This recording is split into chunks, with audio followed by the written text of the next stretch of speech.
It's March 30th, 2017, 6:08 p.m. Eastern, 10:08 p.m. UTC. You're looking at a live view of a recovered Falcon 9 rocket on the SpaceX launch pad as it awaits its second launch since landing back in April 2016. Welcome to today's webcast of the SpaceX SES-10 mission from Launch Pad 39A at the Kennedy Space Center in Florida. My name is Kate Tice, and I'm a certification engineer here at SpaceX. I'm currently standing in front of our Mission Control Center in Hawthorne, California. Today, we're really excited to bring you what we hope will be the world's first reflight of an Orbital-class rocket. The first stage of Falcon 9 you see on the pad was previously flown back in April of 2016 as the first stage of a cargo resupply mission to the International Space Station. It was also the first rocket we successfully landed on our drone ship in the Atlantic Ocean. We successfully brought the rocket back to land, put it through a litany of testing and analysis, made some adjustments, and today that same rocket is primed to loft the SES-10 satellite to its geostationary transfer orbit, which you'll hear is called GTO throughout the webcast. Today's launch will be our third launch for SES. The first was SES-8 back in December of 2013, and the most recent was SES-9 in March of last year. And as with previous GTO flights, we'll be attempting to recover the first stage on our drone ship, Of Course I Still Love You, which is stationed off the coast of Florida in the Atlantic Ocean. If successful, this mission will mark the first landing of a recovered rocket. Today's reflight of the Falcon 9 rocket is a historic first. The vast majority of rockets don't even attempt to come back in one piece, much less fly again. It's an incredibly difficult challenge, and we'll talk about what went into getting the previously flown rocket ready for relaunch and what today means for the future of spaceflight. Of course, we'll bring you live coverage of the mission itself as we count down to our anticipated 6:27 p.m. Eastern liftoff time. It's an incredibly exciting day here at SpaceX. You can hear the excitement in the crowd behind me. We really appreciate you tuning in to share this with us. So let's get started. Good afternoon, my name is Tom Poderio, and I'm a firmware engineer in the avionics department here at SpaceX. Now on your screen, you can currently see the Falcon 9 rocket as it prepares to take the SES-10 spacecraft into a geostationary transfer orbit. Currently, this is the world's first reflight of a flight-proven rocket. And the part that we're reusing today is this first stage, and that makes up the portion from the very bottom of the rocket all the way to about right here. Now, on April 8th of last year, this exact same first stage carried a Dragon spacecraft on a mission to low Earth orbit and to rendezvous with the space station. And then, of course, after the dropped off the Dragon, it was able to be recovered on the autonomous spaceport drone ship, Of Course I Still Love You. Since then, SpaceX has recovered 8 first stages, 5 of which have been recovered on our drone ship fleet, and 3 via our landing zones on land. However, today will be the first time we've ever tried to refly one of these first stages. On top of that first stage, the second stage of the rocket makes up this portion right here, and at the very top there's a fairing. Inside that fairing is the SES-10 spacecraft. As you can see, that first stage makes up a pretty significant portion of the height of the rocket, and it actually makes up about 80% of the cost. And this isn't just from the structure and the tanks, but it's also from those 9 Merlin engines at the very bottom of the rocket. Keep in mind that even though this is the first time that we've ever tried to reuse one of these first stages, the entire Falcon 9 rocket has been designed with reusability in mind from the very beginning. All components on that reflown first stage are verified to the same exact levels of those on a new rocket. And while there is some inherent risk in doing something that's never been done before, there also is an inherent advantage in the fact that this first stage has flown successfully before. As I mentioned, that second stage is brand new, and the fairing on top of it is ready to carry the second SES-10 spacecraft into a geostationary transfer orbit. You can follow along with the mission progress at the progress bar at the very bottom of your screen, and you can keep track of the time as we get closer to countdown by following the mission countdown clock at the upper right-hand corner of your screen. You should be looking forward to a launch in just a few minutes from now. Good afternoon from Hawthorne, California. I'm John Isbrucker, Falcon 9 Principal Integration Engineer, and I'm at the Webcast desk in SpaceX headquarters. Now, as I've done before, I'll be bringing you status updates during today's countdown and as we fly out into space carrying SES-10 on the Falcon 9. Now, what everybody wants to know right off of the bat is, how are we doing? The good news is right now the Falcon 9 team is not working any significant issues. We are looking for an on-time launch at 27 minutes after the hour.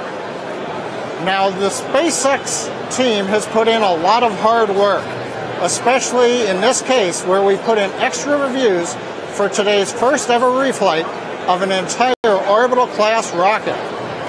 Now on the Falcon 9 side, we rolled to the pad late Wednesday night, went vertical at T-minus 14.5 hours. That allowed our customer to do their pre-launch checkouts with the SES-10 spacecraft.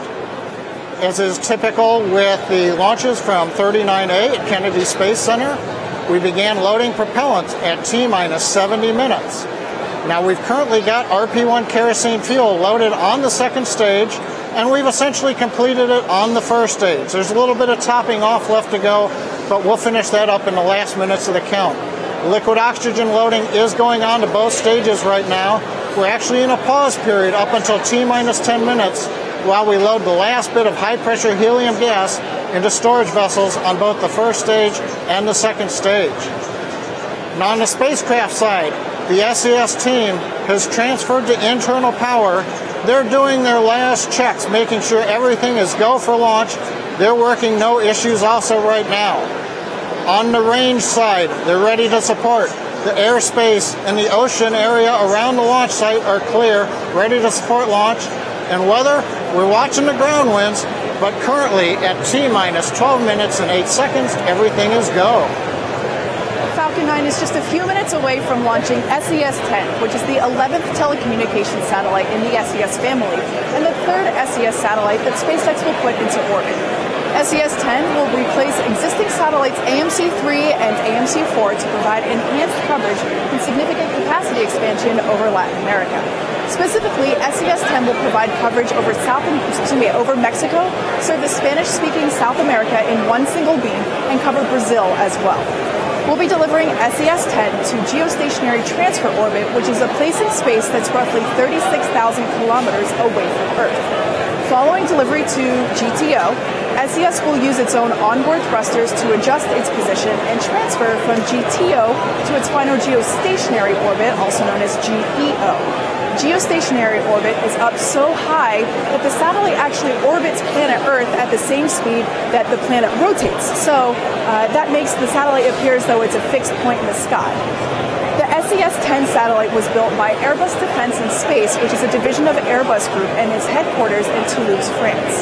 SES-10 is the 45th satellite based on Airbus's reliable Eurostar E3000 platform, and the 10th to use electric propulsion for station keeping. That basically means that it'll be using its own onboard thrusters to stay in the spot where it's supposed to be. The SES-10 satellite has a mass of 4,300 kilograms, a spacecraft power of 13 kilowatts, and is designed for a nominal in-orbit life of more than 15 years. Today's launch has a window of approximately 2.5 hours, and we're expecting the launch right at the top of that window at 6:27 p.m. Eastern. For those of you who aren't familiar, every launch has a launch window during which meeting all the requirements for the payload tend to be a little easier. For SES-10, this window helps ensure that SES-10 will arrive into orbit with the sunlight actually hitting its solar rays, which is important for better recharging purposes. While there are 1,000 ways for a rocket to fail, there's only one way for it to succeed. To this end, we at SpaceX put all of our vehicles through every imaginable kind of test to ensure the highest chance of reliability on launch day.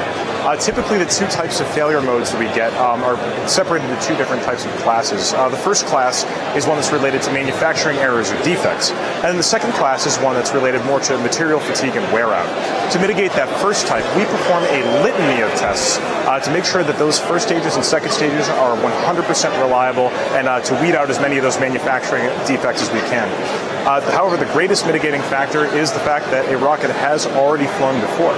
Here you can see footage of this exact same rocket back in April of 2016. During this mission, it was taking a Dragon spacecraft up to the International Space Station.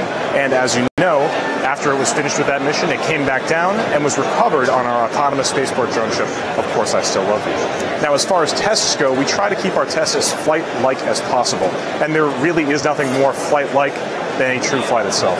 After the flight, we also put this vehicle through extensive ground testing, additional testing, at our Texas test site to further increase the possibility of success on our launch day.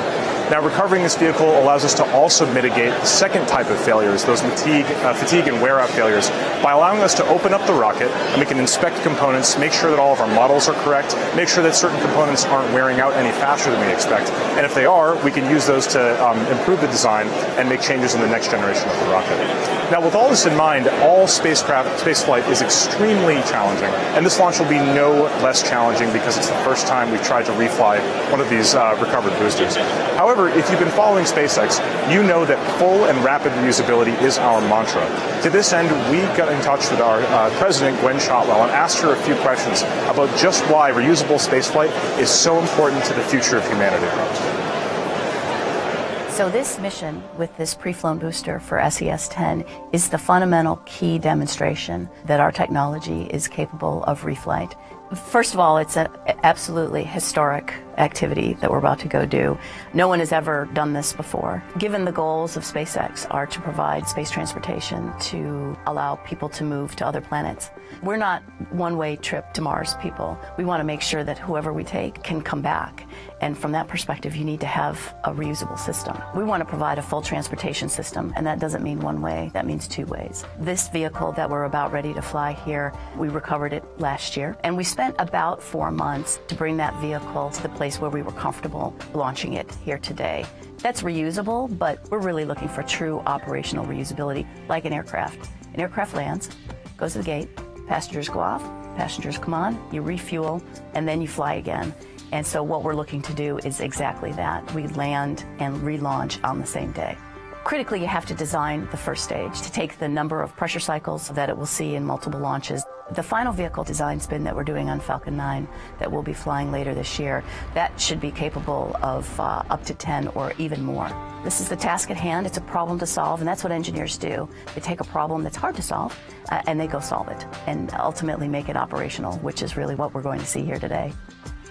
SpaceX and SES have a long and successful relationship. They did not hesitate. They knew a previously flown booster was available, and they kind of snatched it up. So I think it says a lot about SES as a company. This will be written up. This is a historic event. As Gwen mentioned, reusability is the fundamental breakthrough needed to reduce the cost of access to space. A fully and rapidly reusable rocket, which has never been done before, is the key to establishing not just outposts, but sustaining cities on other planets. The Falcon 9 currently carries a list price of approximately $62 million US. However, the cost of fuel for each flight is only around $200,000 to $300,000. That's about 0.4% of the total cost. The majority of the launch cost comes from building the rocket, which, if it only flies once, obviously makes for a very expensive ride. However, recovering and reusing the rocket multiple times, the way that a commercial aircraft is reused over and over and over again, significantly reduces the cost of an individual flight, since the capital expenditure to build the vehicle can be spread out over many flights. Being able to reuse the rocket has the potential to dramatically reduce the cost of launch, which is the key to establishing a city on Mars. We need to get the cost of launch down to a level where a critical mass of people can actually afford to go. With reusability, we believe that over time, it's possible to get the cost of a ticket to Mars close to $100,000. And today's launch is a key milestone in our journey to the Red Planet. So you can see why everyone is so excited here at SpaceX, including the crowd as it grows around us. Let's go for a status update with John. T-minus 4 minutes and 42 seconds and continuing to count down for an on-time launch at 27 minutes after the hour of Falcon 9 carrying SES-10. Now we're in the last minutes of the countdown, where we use automated sequences, scripts, where the ground and the flight computers are sending commands to the various systems to get us ready for liftoff. Now, as typical, at T-minus 7 minutes, the Falcon 9 began chilling in the Merlin 1D engines when we opened the pre-valves to allow liquid oxygen to the inlet to the turbopumps, get them cold for the time when we command ignition of the Merlin engines in the last seconds of the countdown. Now, next major activities coming up as we pass the 4-minute mark. We'll begin to retract the strongback away from the Falcon 9 in about 10 seconds. The clamps will open up, and then we will take about a minute to move the strongback about 1.5 degrees away from the Falcon 9. This is our new sequence we've used for the flights from Pad 39A at the Kennedy Space Center. At liftoff, hydraulics will then pull the strung back away from the vehicle. That'll help the umbilicals disengage from the second stage in the payload fairing as Falcon 9 heads to space. Liquid oxygen loading is continuing. We'll finish loading LOX into the first stage at about T-minus 3 minutes. LOX will finish loading into the second stage at about T-minus 2. Fuel is loaded on both stages. We're closed out. That looks good. In the last minute, you're going to hear the call out, and we'll listen in together. Startup. That means the flight computers are now in control of the sequence. It'll end up at T0 when we've checked that we're at full power and we release the Falcon 9 to flight. The SES team, they are go. They've done their last checks. The range is go. The weather, we keep watching the winds, but everybody is go right now. So at T-minus 2 minutes and 40 seconds and counting, let's listen and watch together the last minutes of the countdown of Falcon 9 carrying SES-10 to space.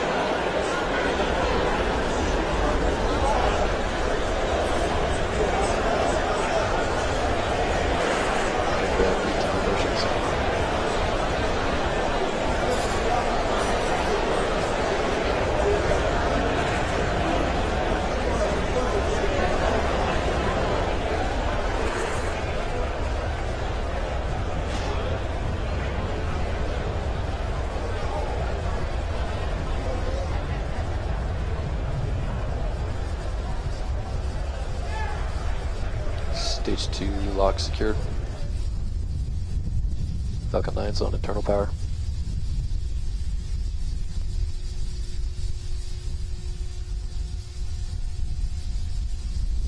MID fuel bleed complete.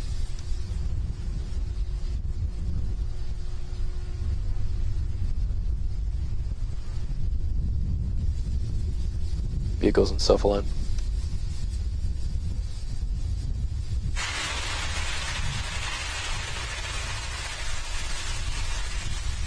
Stage 1 and Stage 2 cryo-helium scared for flight.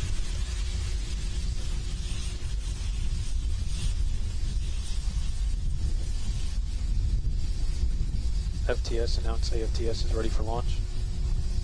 AFTS is ready for launch.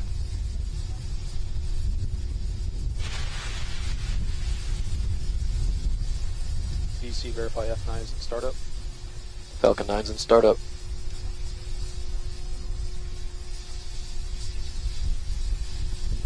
Stage 1 and Stage 2 press LD flight. Verifies go for launch, go for age of reflight.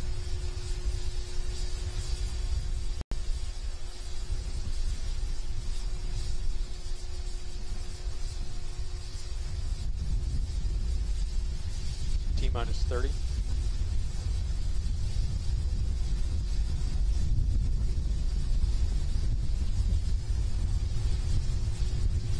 T-minus 20. Falcon 9 is configured for flight.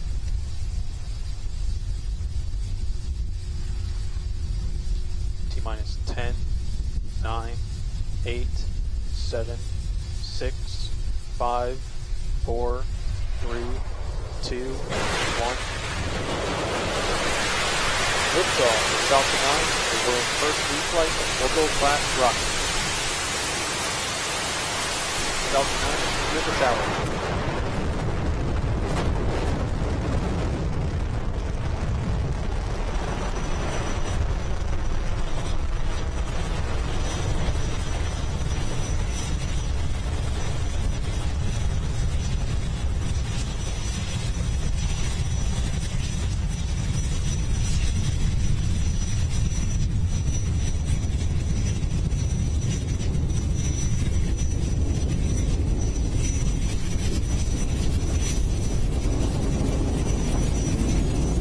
Falcon 9 power and telemetry nominal.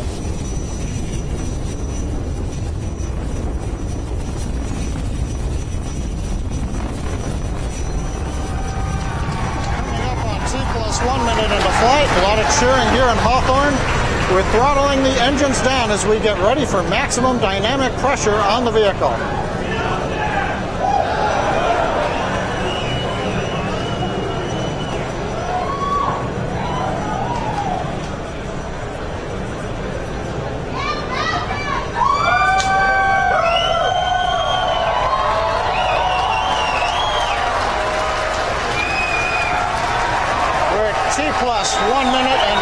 seconds. We're throttled back up. Falcon 9 continues to head downrange. Trajectory is nominal. We're past maximum dynamic pressure. That's the portion of the flight where the velocity of the vehicle combines with the density of the atmosphere at lower altitudes to put the greatest stresses on the Falcon 9. We're through that critical phase of flight. The next major event coming up in about 35 seconds, main engine cutoff.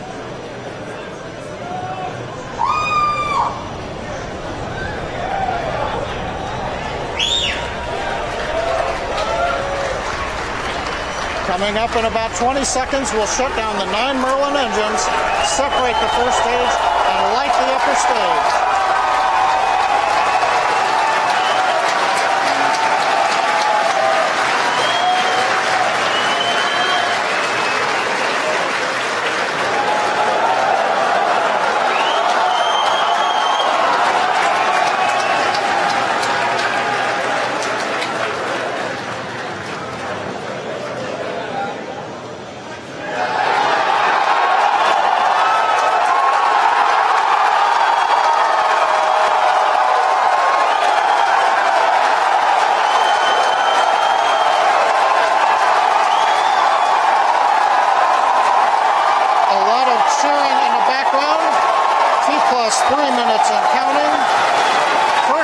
Successfully has separated. Second stage is up on power.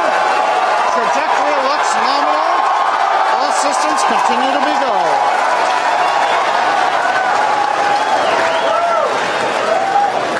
Next major activity in about 20 seconds. We're going to look for fairing separation around the SES-10 spacecraft.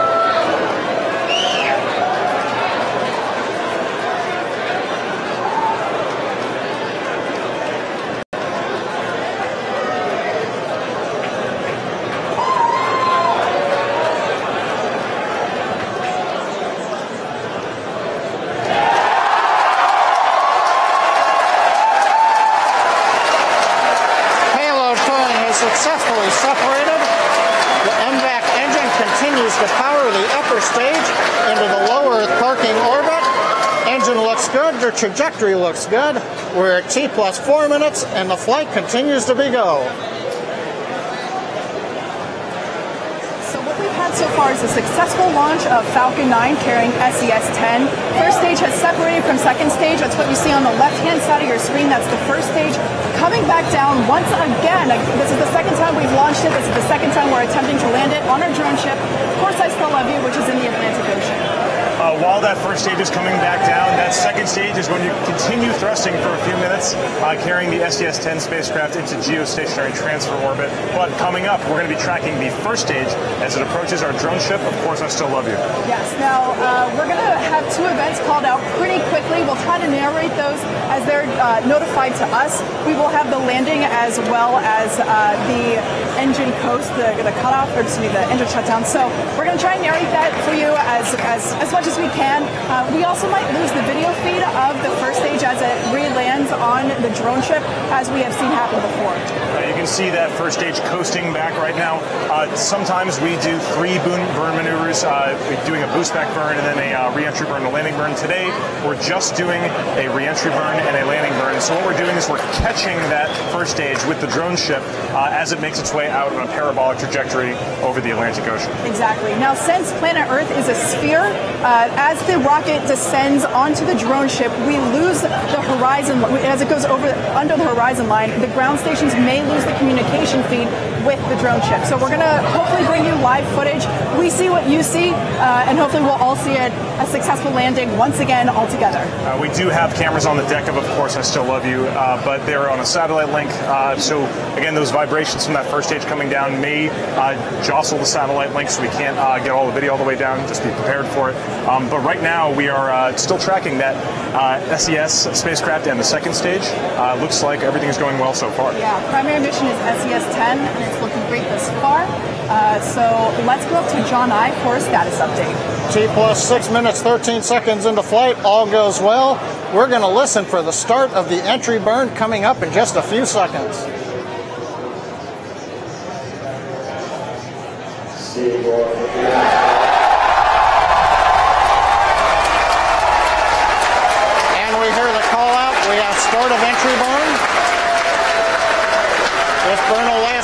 under 20 seconds.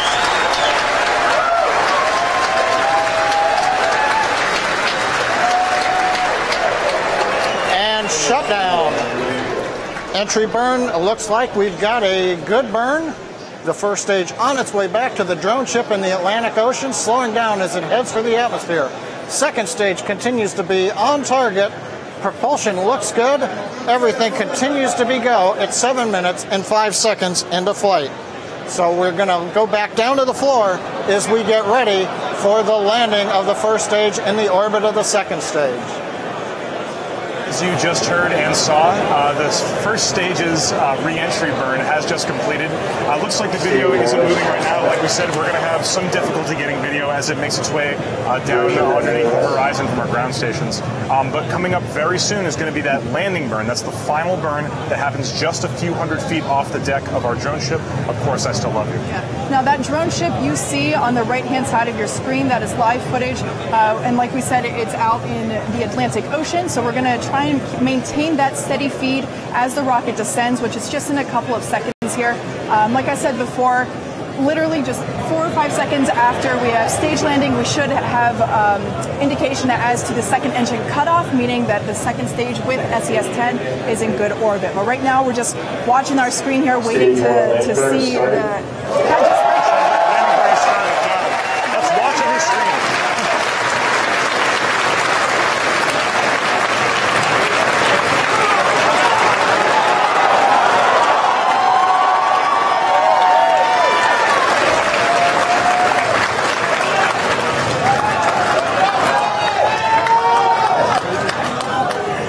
Looks like we may not have a continuous video feed from the drone ship right now. Like we said, this is expected. We don't currently have direct line of sight with that drone ship. We only have a satellite link, and as it gets down kind of close, that Merlin engine can vibrate the satellite link. And sometimes we can lose video. So just stay put here. We're going to let you know.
See if we can get in touch with Elon, who's been watching along with the launch flare, and see what he has to say. 3, 2, 1, go. All right, well, we just had an incredible day today. The first reflight of an Orbital class booster did its mission perfectly, dropped off the second stage, came back and landed on the drone ship right in the bullseye. It's an amazing day, I think, for space as a whole, for the space industry. It means you can fly and refly an orbit class booster, which is the most expensive part of the rocket. This is going to be ultimately a huge revolution in spaceflight. It's the difference between if you had airplanes where you threw away an airplane after every flight versus you could reuse them multiple times. So it's been 15 years to get to this point. It's taken us a long time. A lot of difficult steps along the way, but I'm just incredibly proud of the SpaceX team for being able to achieve this I think, incredible milestone in the history of space. yeah, I'm sort of at a loss for words, but it's really a great day, not just for SpaceX, but for the space industry as a whole, and proving that something can be done that many people said was impossible. Thank you. So this is fantastic news for everyone here at SpaceX and for humanity in general. We are so happy. Remember, the primary mission to get SES-10 into geostationary transfer orbit is currently good. We have a good orbit, and that's the primary mission we should be focusing on, even though we're really excited for the landing. So now that the second stage engine has cut off, SES-10 and the second stage are now in what we call a parking orbit. It's going to go into a coast phase for a few minutes, at which point we're going to take a break on our webcast. However, we hope you stick with us and come back in a few minutes so that we can all watch a hopeful successful deployment of SES-10 into geostationary transfer orbit. Stick around.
We're T plus 26 minutes and 5 seconds into the flight.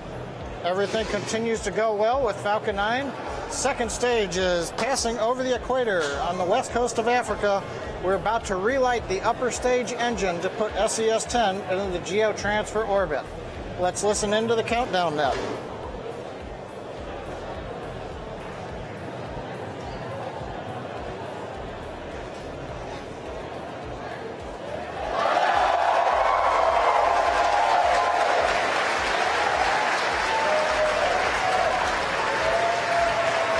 Ignition of the upper stage engine. Initial data looks like a good burn on the MVAC-D engine. Currently, we are in low Earth orbit. We're going just about 7.4 kilometers per second. We're now going to build up velocity to over 9.5 kilometers per second. With a 210,000 pound thrust engine, you add a lot of impulse in a short amount of time. This burn will last a little under 1 minute. We're throttling down now to keep loads as designed on the spacecraft. We're waiting to hear the call out of the shutdown.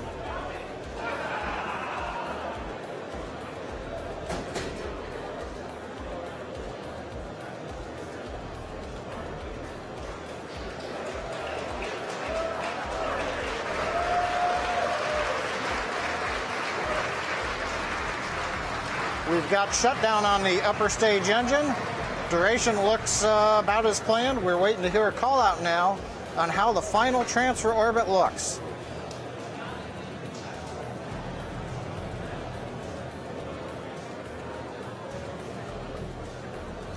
Initial data looks like we've got a good enough orbit. Still waiting to hear the call out, but some of the data that I've got on the screen looks like we're where we want to be. So the second stage is now in geostationary transfer orbit, carrying SES-10 still made it to the top of the second stage. The next major event's going to come at about T plus 32 minutes when we command spacecraft separation. Now that's still a few minutes from now, so we're going to go back to the animation, but we'll come back with the team to cover with you the separation of SES-10 and the conclusion of the Falcon 9 mission.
break.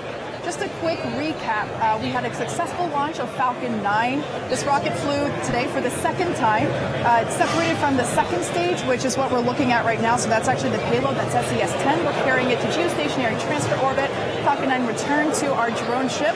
Once again, another first. And that is happily waiting. But we also got confirmation from ground navigation control that the second stage is in a good orbit. We are all super excited here at SpaceX because that was the world's first reflight of an orbital class booster or rocket. And it sounds like we already have confirmation of stage separation. Yeah, you can see on your screen right there on the right the SES-10 spacecraft gliding away from the second stage. That is a camera at the top of the second stage. That's a successful mission right there. It has been an incredible day here at SpaceX. We're super thankful that you guys were able to join us. You can see the shot of the second stage engine there, but I'm not cheering because we just deployed SES-10 into geostationary transfer orbit, and it will make its way onto geostationary orbit. So, final recap of today. We had a successful launch. We had a successful first stage landing. We had a successful payload separation. Everyone's very happy here at SpaceX today. We are all about full and rapid reusability, and today was a very important milestone in getting that technology to a critical usability phase. I was jumping up and down so much. So exciting. So with that, we'd like to close out our webcast for the day. Thank you to SES, our customer, as always, the FAA, government support,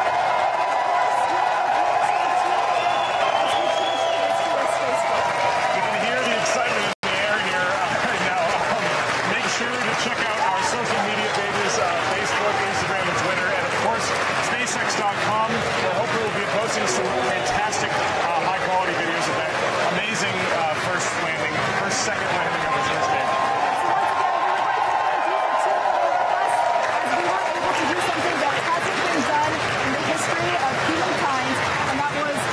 Launching a rocket that had already previously landed and also landed it once again while completing a successful mission for SES-10. From SpaceX headquarters in Hawthorne, California, thank you so much.